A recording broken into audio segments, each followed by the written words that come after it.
Madame Gau, puis Madame Delaraudière.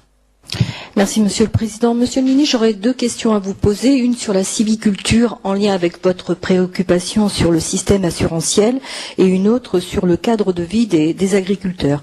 Concernant la civiculture, vous connaissez la situation dramatique du massif des Landes et de Gironde, notamment après la dernière tempête.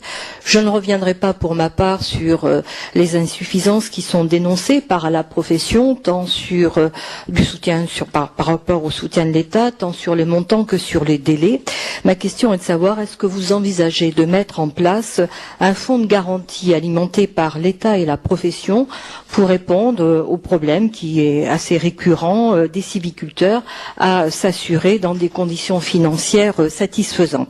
La seconde, concernant les agriculteurs, le Code général des impôts prévoit un crédit d'impôt de 50% sur les dépenses qu'ils engagent pour le remplacement, soit par lorsqu'ils prennent des congés, soit pour un salarié, l'embauche d'un salarié ou des recours à des personnes mises à disposition par des tiers. Ce crédit d'impôt arrive à échéance le 31 décembre 2009. Sera-t-il tout simplement reconduit? Merci. Merci, Madame Gau. Madame Gau, sur la question de la civiculture, oui, il faut une assurance pour les civiculteurs en France. Alors c'est très compliqué parce que ça se heurte à des problèmes financiers qui sont lourds. Il faut que l'activité soit suffisamment rentable pour que le système assurantiel fonctionne. Mais je pense qu'on ne peut pas continuer comme ça. La civiculture, pour ceux qui l'ignorent, est le seul domaine économique français qui ne dispose d'aucun système assurantiel. Le seul. Et donc, ça pose une difficulté majeure. Alors là aussi, sachons quand même tirer les leçons de l'expérience. Il y a eu une grande tempête en 99. On a dit c'est la tempête du siècle.